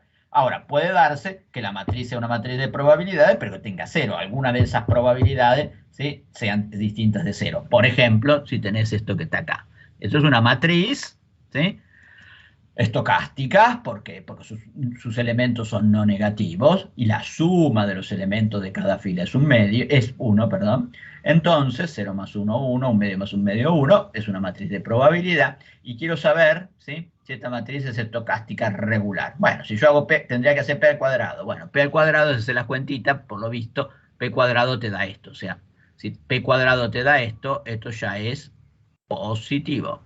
¿Estamos de acuerdo? Y a partir de ahí, todas las potencias subsiguientes son positivas. Supongamos, ahora, fíjate que esta matriz, la matriz A, es una matriz de probabilidad, ¿sí? Es una matriz de probabilidad. Es muy parecida a la anterior, simplemente fíjate que en lugar de tener 0, 1, tengo 1, 0. Y fíjate que esta matriz no es regular, porque si yo calculo al cuadrado tengo esto, y si calculo al cubo tengo esta forma, y si sigo calculando voy a darme cuenta, bueno, no está la formulita acá, bueno, que hay una regla para formar esto, ¿sí? Se puede, piénsenlo, no la tengo acá escrita, piénsenlo, pero siempre en este punto, en este elemento, voy a obtener ceros, cualquiera sea la potencia. Entonces, si cualquiera sea la potencia, ahí aparece un cero, quiere decir que no existe ninguna potencia n natural finita para los cuales la matriz es positiva. En ese caso, la matriz se dice que no es una matriz estocástica regular. ¿Estamos? Profe, arriba en P, el 0 está arriba a la izquierda, porque después lo pone como un medio, me perdí ahí. Si yo hago P por P, P al cuadrado es igual a ¿qué cosa? Ah, claro. 0, 1, un medio por 0, 1. Claro. No, ahí ya entendí. Cuando haces el desarrollo, el primer elemento que te queda 0 por 0, 0, más un medio más 1 por un medio, el primer elemento te queda un medio. Y el segundo elemento, la 1, 2, que te queda 0 por 1, 0, 1 por un medio. Y el elemento 2, 1 que te queda un medio por 0, 0, más un medio por un medio, un cuarto. Y el 2, 2 que te queda un medio por un medio, más un medio por un medio, un cuarto, un medio más un cuarto, 3 cuartos. Producto de matrices. ¿Estamos? Sí, lo entendí. Listo. Ok. Bueno, propiedades de las matrices estocásticas primitivas o estocásticas regulares. A ver, si una matriz, eso es una matriz estocástica regular, entonces P tiene un vector de probabilidad fijo T, cuyas componentes son todas positivas. Si P es una matriz estocástica regular o primitiva, entonces, ¿sí? La matriz P tiene un vector de fijo de probabilidad T, cuyas componentes son todas positivas. No sé si las demostraciones las tienen en la bibliografía obligatoria. No las tengo acá, ni las vamos a hacer porque no tienen mucha lógica. Míranlo ustedes, es fácil de hacerlo. La sucesión de potencias, si yo hago P al cuadrado, P al cubo, P a la n, conforme n crece indefinidamente, se aproxima a una matriz T. Cada una de sus filas de esta matriz T, cada una de sus filas de esa matriz T, es el vector de probabilidad fijo T. ¿Sí? Es el vector de probabilidad fijo T. Entonces, fíjate, lo que estoy diciendo es que si yo hago el límite de n tendiendo a infinito de P a la n, la matriz T que yo voy a obtener, es una matriz T, es una matriz que va a tener en cada una de sus filas el vector fila fijo T. Bueno, acá lo escribí como traspuesta, ¿no? Pero es eso lo que estoy haciendo. Entonces vos tenés, fíjate, un medio, un cuarto, 3 cuartos. Eso habíamos calculado un medio. Está, un medio. No lo tengo acá. Bueno. Ok, bueno. Si vos tenés esta matriz, calculás, perdón, si tenés la matriz, no es esa la matriz original. La matriz original es esta, P. Y es así, hemos calculado los autovalores y autovectores. De P calculamos que el vector fijo de P, de esta matriz, nos daba esto que estaba acá. Entonces, si vos calculás P al cuadrado, que es lo que calculamos, P al cubo, P a la cuarta, P a la décima, fíjate que conforme voy subiendo las potencias, cuando el límite de n tendiendo a infinito de P a la n, estos numeritos se van aproximando a 1/3, 2/3, que eran los numeritos que caracterizaban el vector fijo T asociado a esa matriz P. Entonces, cuando n crece indefinidamente, esto es esto que está acá, converge, entonces cuando n crece, converge a el vector, a la matriz T que tiene en cada una de sus filas el vector fijo T. ¿sí? Si P es un vector de probabilidad, si yo tengo que P es un vector de probabilidad, entonces si hago P por P, P vector de probabilidad por la matriz P, P por la matriz P elevado al cuadrado, P por la matriz P elevado al cubo. Voy haciendo esto cuando n crece indefinidamente, entonces cualquiera sea el vector P, con la condición de que sea un vector de probabilidad, P es un vector de probabilidad cualquiera, ¿sí? Cuando P crece indefinidamente, esto va a converger siempre al vector fijo T. ¿Sí? Fíjense que esto es interesante, porque mira, si vos multiplicás un vector P de probabilidad cualquiera por la matriz P, y después por la matriz P cuadrado, y después por la matriz P cubo, y después por la matriz P a la 195, ¿sí? Eso va a converger, cualquiera sea el valor de P, al vector fijo T. ¿Sí? Bueno, y terminamos con esto, y vamos a empezar con, tenemos un ratito, vamos a ver un poquito, cadena de Markov. Entonces, fíjate, a ver, notas que puse que son interesantes. Si P es una matriz primitiva o regular, entonces es irreducible o no descomponible. Esto es interesante, importante. Porque si P, fíjate, si P,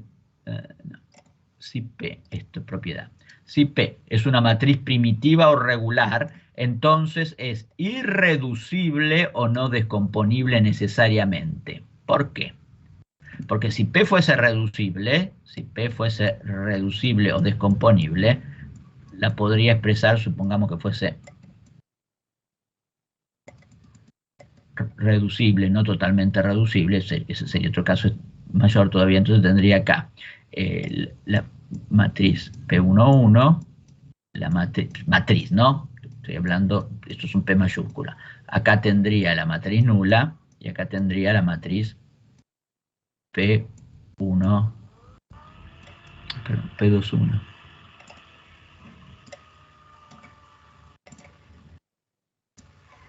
¿Estamos? Y cuando yo haga P cuadrado, háganlo. ¿Qué voy a tener?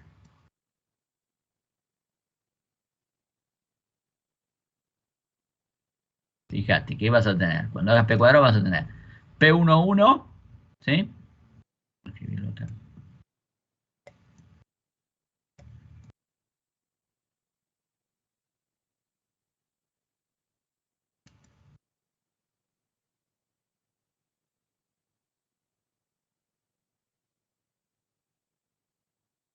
Por P11,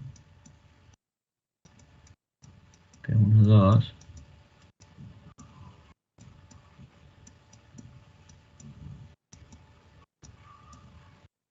esto es P cuadrado, ¿no? Entonces cuando se desarrolló este, ¿qué te queda?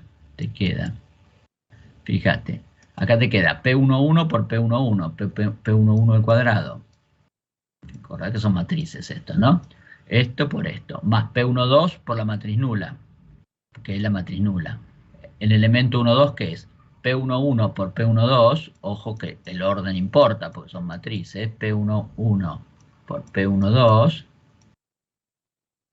esto por esto, más P12 por P22. Más P12 por P22. Y acá, ¿qué te queda en esta posición? Matriz nula por P12 más P22 por matriz nula. Matriz nula. Y acá, ¿qué te quedaría? Te queda matriz nula por P12 más P22 por P22. P22 al cuadrado. ¿Estamos? Y fíjate que cuando elevaste al cuadrado, acá te aparece la matriz nula. Entonces, esta potencia P cuadrado no es estrictamente positiva, no todos sus elementos son positivos, sino que acá van a aparecer todos, va a aparecer una matriz nula que tiene elemento nulo. Y si vos calculás P a la H, si vos asumís, ¿cómo demostrarías esto, que efectivamente es así? Tendrías que hacerlo por inducción completa, asumir que P a la H, ¿sí?, es una matriz, no sé, ponerla como quieras, que es una matriz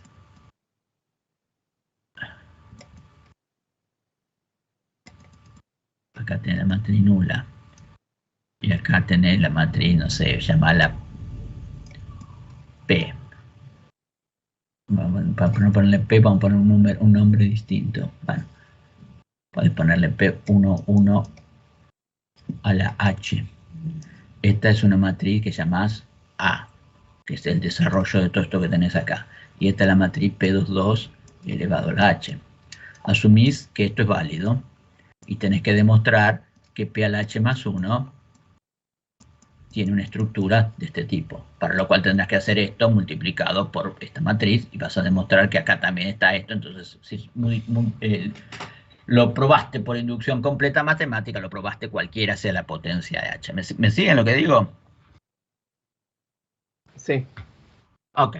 Bueno, entonces, lo interesante de esto es que si P es una matriz irreducible, si P es una matriz estocástica regular, entonces P tiene que ser una matriz irreducible, porque si fuese descomponible, no puede ser nunca una matriz estocástica regular. Recuerden eso, porque en la clase que viene vamos a decir esto, vamos a hablar sobre esto. Pero otra cuestión, puede ser que una matriz irreducible, ¿sí? Puede ser que una matriz que sea irreducible, ¿sí? no sea primitiva. Por ejemplo, esta matriz, si tiene esta matriz no es reducible. Sin embargo, no es primitiva, ¿sí? ¿Entienden la diferencia? Para que una matriz sea primitiva tiene que ser irreducible, pero no toda matriz irreducible es una matriz estocástica regular. ¿Está? Esa es la diferencia entre un teorema y el otro. Y una matriz estocástica no descomponible, una matriz estocástica no descomponible, es primitiva o regular si todas sus raíces características distintas de la maximal tienen módulo menor que 1. Se puede demostrar que para que una matriz irreducible, ¿sí? Para que una matriz irreducible admita una matriz, sea una matriz primitiva o sea una matriz estocástica regular, si todos sus autovalores, distintos del maximal, por supuesto que siempre es 1, son menores que 1. ¿Sí? Esto es interesante, hay que demostrarlo. Solamente hemos demostrado uno de primera, pero el resto se puede demostrar. Bueno, acá se encuentra un contraejemplo, con lo cual ya está demostrado, y esto se podría demostrar. ¿Estamos?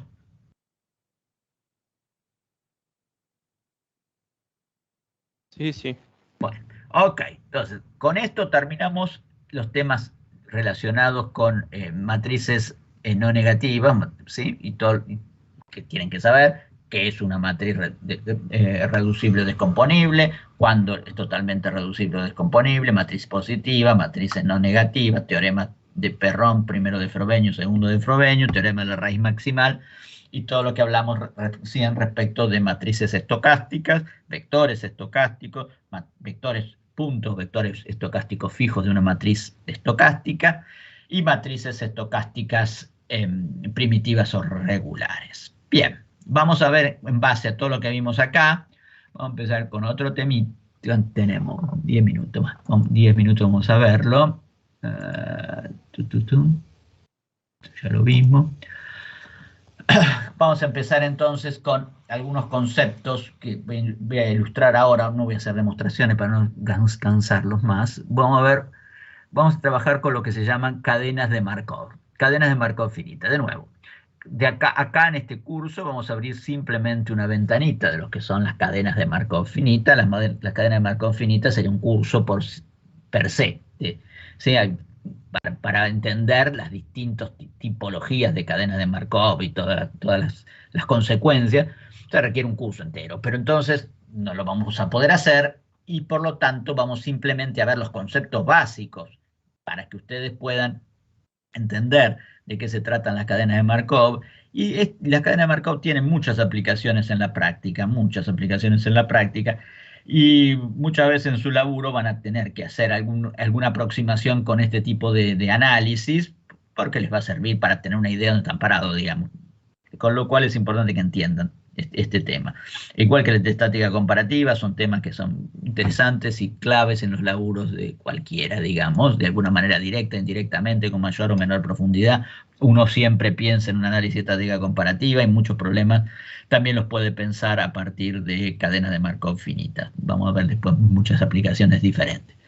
Entonces, antes de empezar con las cadenas de Markov finitas, que las cadenas de Markov finitas, por supuesto, son un proceso estocástico, lo que tenemos que ver es el concepto de proceso estocástico, ¿sí? Obviamente, lo que vamos a ver en el curso nuestro, en Matemática para Economistas de cadenas de Markov, es el modelo matemático que yo voy a aplicar para resolverla. No voy a analizar acá todo lo subyacente en cuanto a teoría de probabilidades.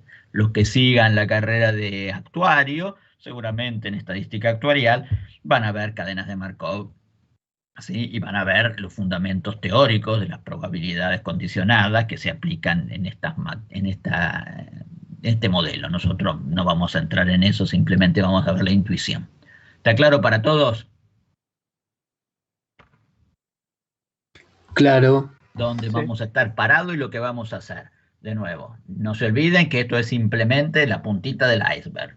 Esto es toda una temática compleja y muy interesante. Bueno, entonces, veamos, ¿qué es un proceso estocástico? Bueno, yo acá puse una serie de definiciones, las leo para ser riguroso. Entonces, un proceso estocástico es un modelo matemático que describe el comportamiento de un sistema dinámico sometido a un fenómeno de naturaleza aleatoria. Cuando hablamos de proceso, ¿sí? Estamos hablando de desarrollo, ¿cierto? Cuando hablamos de un proceso estocástico, lo que estamos hablando es un proceso que se va a desarrollar en un eje de tiempo, ¿sí? Y los resultados, ¿sí? En el momento cero, nosotros vamos a trabajar con cadenas de Markov finitas, ¿sí? Y con el momento 1, en el momento 2, etcétera, ¿sí? No continua, sino es discreta. El momento 3. ¿Sí? El resultado de ese proceso no está determinado, no es una función. Cuando ustedes trabajan matemática determinística, que decimos, ok, si acá está la variable t y yo trabajo con una función, yo tengo una cosa así, entonces digo, en el momento 1 el valor de la función es este, en el momento 2 el valor de la función es este, el valor, etcétera. Con lo cual está perfectamente determinado, matemática determinística. Cuando nosotros trabajamos con procesos estocásticos, estocástico quiere decir probabilísticos, aleatorios, quiere decir que si yo parto de un punto como este, de una situación, supongamos que sea esta, en el momento 1 puedo estar en este punto, puedo estar en este punto, puedo estar en este punto, qué sé yo, puedo estar en este punto, puedo estar en este punto, ¿sí? En cualquier punto, ¿sí? Y dependerá de la naturaleza del fenómeno si estos puntos son infinitos, son continuos o si son discretos. Nosotros vamos a trabajar con puntos discretos. En el momento 1 el sistema puede estar en algún estado posible. En el estado 1, en el estado 2, en el estado 3, en el estado 4, en el estado 5, el número finito de estados. Por ejemplo, un proceso estocástico es el clima, ¿sí? Si hoy hay sol, mañana yo puedo decir, ok, hay sol, está nublado o llueve. Para mí, los tres estados posibles de la naturaleza, los tres posibles estados con los que estoy acotando este proceso es que haya sol, que esté nublado o que llueva, ¿sí? Ahora, podría haber, entre esos tres estados podría haber creado otros cientos, digamos. Un meteorólogo no se va a conformar con esta división tan absurda y tan simplista de lo que yo estoy diciendo.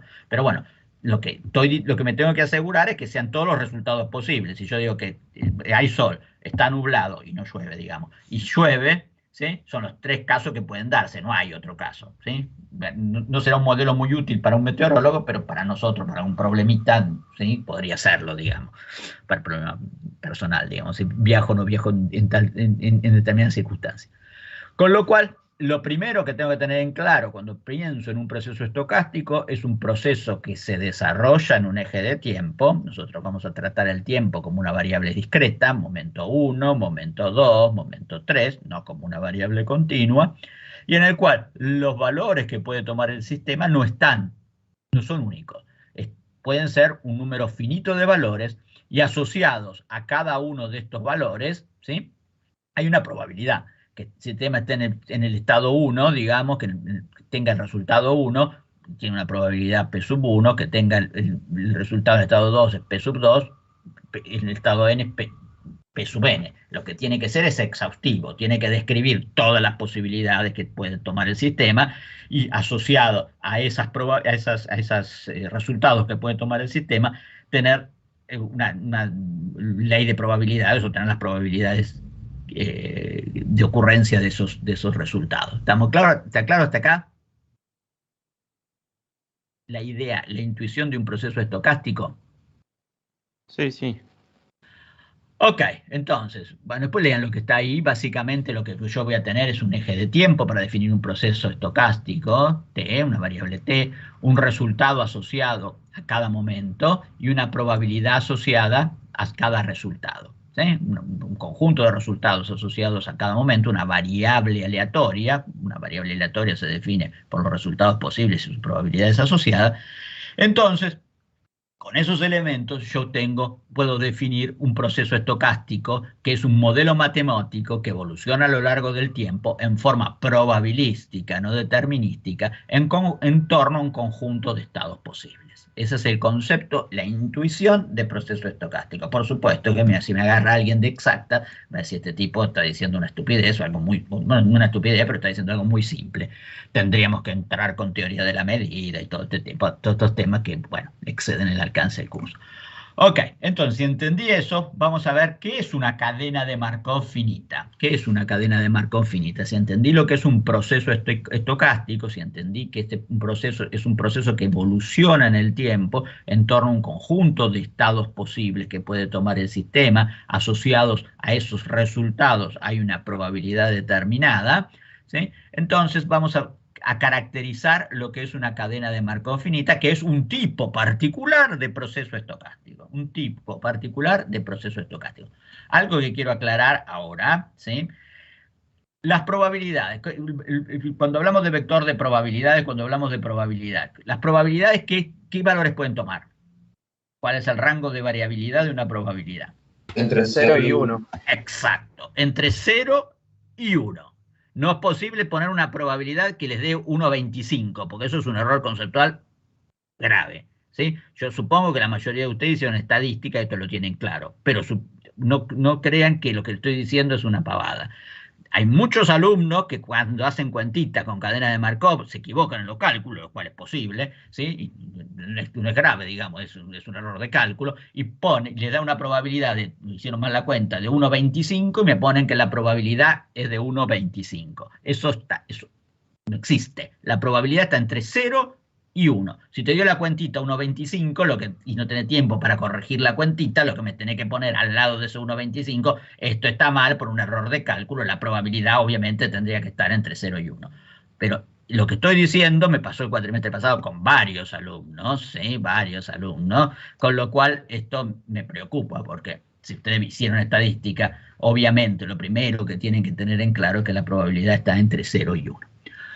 Bueno, ok, habiendo dicho eso y enfatizado en eso, vamos a ver cómo caracterizo una cadena de Markov. Bueno, no vamos a hacer nada porque son -5, tengo más tiempo para hacerlo. La clase que viene, o sea, el lunes, yo voy a hablar sobre cadenas de Markov finitas y vamos a hablar cadenas de Markov con estados absorbentes, con 2 estados absorbentes, modelos de procesos de enfermedad y muerte y la extensión de estos procesos que parecen biológicos, pero que en realidad tienen una aplicación muy grande, una amplia gama de aplicación a distintos tipos de ejercicio.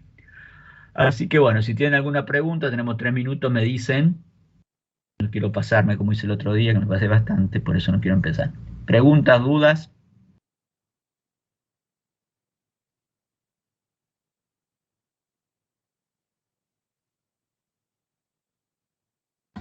¿No? Yo por mi parte nada. Bueno, ok, si no tenemos dudas, no tienen preguntas, hoy es jueves, el sábado tendrán la clase práctica habitual, veremos el tema que yo voy a sugerir a los chicos que traten, es lo que vimos hasta ahora, digamos, que hagan ejercicios sobre los temas que vimos hasta ahora, o sea que estamos en la guía de trabajo práctico 3, si mal no me acuerdo, no recuerdo, y quedaron todavía ejercicios del TP2, que lo vamos a ver cuando retomemos los temas del TP2, y bueno, esa es la idea, cerrar con esto y el lunes terminar cadenas de Markov. Y después, la semana que viene, bueno, les mando el temario detallado. Voy a ver los temas que vamos a poner para la semana que viene, que está relacionado con los de cronograma general, por supuesto, pero vamos a ver hasta dónde llegamos. Ok, gente. Nos vemos entonces el lunes conmigo. Buen fin de semana. Pásenla bien. Cuídense. Chao, profe, gracias. Chao, Chao, gracias. Gracias. Nos vemos.